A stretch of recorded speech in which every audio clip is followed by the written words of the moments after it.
She texted from her girls' trip. "The club here is amazing. Wish you were here." Attached was a photo of her in my boss's lap. I replied, "Looks like fun." Then I forwarded the image to HR and the company's ethics board. Her fun trip ended with 2 unexpected job terminations. I, 32 male, am an analyst for a large logistics corporation. Or I was. Now I'm the guy sitting in his home office at 3 a.m. staring at a single email in his sent folder, wondering if he just detonated his entire life. My fiancée, Maya, 30, works in the same company. Different department, marketing. We've been together 4 years, engaged for 1. We live in my condo, the one I bought before we met. Life was stable, good. We were planning a wedding. Then there's Alistair, 45. He's a senior VP. He's also my direct boss. For the last 3 months, Maya's been weirdly chummy with him. I'm not the jealous type, really, but it was a lot. Laughing too loud at his terrible jokes in the break room. Staying late for networking drinks that just so happened to be at the same bar Alistair frequents. "He's a really important mentor, Leo," she'd say, brushing off my concerns. "He's giving me insight into the executive track. You should be happy for me." "He's my boss, Maya. It just looks a little weird," I said last week. "God, don't be so insecure," she snapped. "It's work. You think I can't have a male mentor? That's pretty reductive, don't you think?" "What do you say to that?" I backed off. I felt like a chump, but I let it go. This weekend she went on a girls' trip with her friend Bree. A long weekend spa and club hopping getaway. I helped her pack, kissed her goodbye at the door, told her to have fun and be safe. Tonight, around 11:30 p.m., my phone buzzed. It was Maya. "Maya, OMG, the club here is amazing. Wish you were here, it's insane." Attached was a photo. It wasn't a selfie. It wasn't a picture of the dance floor. It was a picture of her. Drink in one hand, phone in the other, sitting squarely in Alistair's lap. She was in a tiny black dress. His hand was high up on her leg. His other arm was wrapped tight around her waist. They were in a dark, plush VIP booth. He was grinning at the camera like he'd just won a prize. She was making a kissy face. I recognized the ridiculously gaudy silver bracelet on his wrist. He never takes it off. I stared at it for a full minute. The blood in my veins turned to ice water. She wasn't on a girls' trip with Bree. Or if she was, Alistair had been the destination. My first thought was, she sent this to the wrong person. This was meant for Bree. This was a brag. My second thought was, she's sitting on my boss. My third thought was, I'm supposed to marry this woman in 6 months. My hands were shaking. Not with rage, but with clarity. A cold, awful clarity. This wasn't just cheating. This was a professional and personal atom bomb. She was sleeping with my boss. A senior VP in our company. I typed back one sentence. Me. Looks like fun. She didn't reply. Maybe she finally looked at who she sent it to. Maybe she was too busy. I didn't care. I put my phone down. I walked to the kitchen and poured a glass of water, but I didn't drink it. I just stood in the dark. She hadn't just betrayed me as a partner. She had, with spectacular stupidity, compromised my entire career. How could I ever go into a performance review with Alistair again? How could I sit in a team meeting? He held my salary, my bonuses, my future at this company in his hands, and my fiancée was in his lap. This wasn't a personal matter anymore. This was a corporate liability. I walked back to my office. I opened my work laptop. I pulled up a new email to ethics.compliance@logistics-corp.com, hr.investigations@logisticscorp.com. From leo@logisticscorp.com. Subject, formal complaint, gross misconduct and conflict of interest. VP Alistair R., Senior Analyst, Leo V., Marketing ASOC, Maya K. Body, to the Ethics and Compliance Board and Human Resources. I am writing to report a severe conflict of interest and a violation of the company's non-fraternization and ethics policies. I am an analyst reporting directly to Senior VP Alistair. My fiancée, Maya Ibaim, is an associate in the marketing department. I have just received indisputable evidence that Mr. Alistair's last name is in an inappropriate relationship with my direct subordinate's fiancée, who is Maya's last name, who is also an employee. This relationship creates an untenable and hostile work environment for me. It represents a significant abuse of power by a senior executive and calls into question the professional integrity and judgment of both Mr. Alice's name and Ms. Maya's last name. Attached is a photograph I received at 11:32 p.m. this evening, time-stamped. It was sent to me by Miss Maya's last name herself. I request an immediate and confidential investigation into this matter. I am available to discuss this further at your convenience. I will be working from home tomorrow, as I no longer feel I can be in the same building as my direct supervisor. Sincerely, Leo Vance. I attached the photo, the full, high-resolution image of her on his lap. I read the email over twice. It was cold. It was professional. It was completely and totally devastating. I hit send at 12:15 a.m. I went back to the kitchen and made a pot of coffee. I knew I wasn't sleeping. The sun is starting to come up and my phone has been silent. Her fun trip is still going on. She has no idea what's waiting for her when she lands. The title says this ended with 2 terminations. It's Monday morning now. I got an automated reply from the ethics board. A real person will be in touch. The bomb is airborne. I'm just waiting for the sound. Update 1, it's been 2 weeks. I feel like I've aged a year for every day.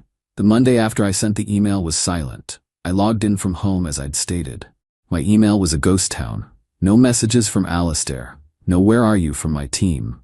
It was eerie.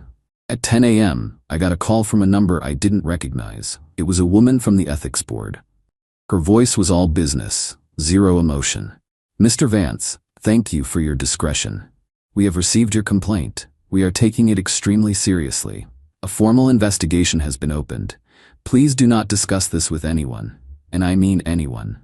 Not your colleagues, not your friends, and especially not Miss Maya's last name or Mr. A's last name. Is that clear? Crystal clear, I said. Good. For the duration of the investigation, you will be on paid administrative leave. Please do not log into the company network. We will be in touch. She hung up. Paid leave.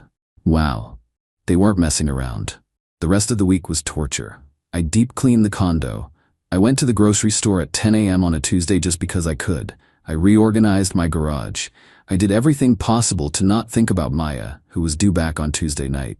I didn't hear from her. No, I'm home. No, I'm so sorry. I made a mistake. Nothing. Her flight must have landed. She just didn't come home. Then, Friday afternoon, I got a text from a colleague. Dude, what the hell is going on? Alistair is gone. What do you mean, gone? I typed, my heart pounding. Like, gone. Security was at his desk. His name is out of the company directory. There's an all-hands meeting for our division in 20 minutes. An hour later, my phone lit up again. They just sent a company-wide email. Alistair last name is no longer with the company, effective immediately. And I checked the marketing directory. Maya is gone too. Her name is gone. Leo, what did you do? I didn't answer. I just sat on my couch. The title of this post. It was real. They were both fired. The quiet in the condo was deafening. That's when I heard a key in the lock. Maya came in, dragging her suitcase. The one I bought her for our anniversary. She didn't look like someone who had just been fired. She looked furious. Leo, she said. Her voice was low and shaking. Maya, I said, not getting up. I have 27 missed calls from HR, she said. I have an email from the ethics board saying I'm terminated, for a morality clause violation. What did you do? I just looked at her. What did I do? You sent me a picture, Maya, of you on our boss's lap. Did you think I was just gonna, frame it? It was a mistake. She shrieked. I sent it to the wrong person. It was a stupid drunk mistake. You were supposed to be the man. You were supposed to call me, yell at me. We were supposed to talk about it. Talk about what? I said, finally standing up. Talk about the fact that you're sleeping with my boss, the man who controls my entire career? Or talk about the girls' trip that was just a cover for you to go play with him? He was going to get me a promotion, she screamed. Tears of rage, not regret, streaming down her face. A real promotion, into management. He said I had executive potential. I'll bet he did, I said. And you ruined it. You ruined everything. You couldn't just keep your mouth shut. You had to go to HR like a child. You got me fired, Leo. The entitlement was staggering. It was like I was looking at a stranger. She wasn't sorry she cheated. She was sorry she got caught, and she was furious that I had protected myself instead of protecting her. You're right, Maya, I said. I did. You and Alistair created a hostile work environment for me. You put me in an impossible position, so I removed the problem. You're both the problem. My career is over, she sobbed. Alistair's is over. He's going to be blacklisted. all because you were jealous. Okay, I said. I went to the hall closet and pulled out 3 large trash bags. I walked back to the living room and threw them at her feet. Get your stuff, I want you out. Her head snapped up. What? You're fired. You're not my fiancé. You don't live here anymore. Get your things and get out of my home. You can't do that, she sputtered. This is my home. I've been living here for 2 years. I have rights. You have the right to get your makeup and your clothes and leave, I said. No, she screamed. I'm not going anywhere. You'll have to evict me, you bastard. You'll have to get a lawyer and evict me. See how HR likes that. She picked up her suitcase, wheeled it into the guest room, and slammed the door. I heard the lock click. I just stood there. She was right. She'd been here long enough. She had established tenancy. I couldn't just throw her out. I sat back down on the couch. This was not the clean victory I'd imagined. This was a new kind of war, and the enemy was sleeping in my guest room. Final update. It's been 3 months. 3 months of the most surreal, tense, and utterly miserable time of my life. But it's over. I'm sitting in my condo, and it is completely and totally silent. The eviction threat was real. My lawyer, yes, I had to get one, confirmed it. Because she'd been here over 30 days and received mail, she was a month-to-month tenant, fiancé or not. We had to serve her with a formal 30-day notice to vacate. So for 30 days, we lived in the same house. It was a cold war. I slept in my bedroom. She stayed in the guest room. She'd be in the kitchen when I needed to make dinner, humming to herself like nothing was wrong.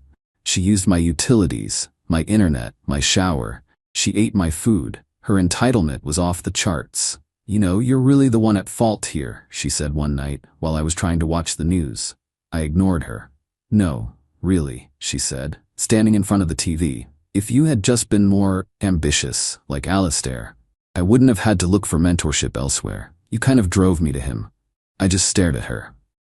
You need to move, Maya. You're so cold, she scoffed. No wonder I was unhappy. But the real dirty trick didn't come from her. It came from Alistair. 2 weeks into the 30-day notice, I was served with papers. Alistair was suing, not the company. He was suing me for tortious interference with a contract and defamation. His claim? That he and Maya were just close friends and colleagues. That the photo was a harmless, celebratory moment taken out of context.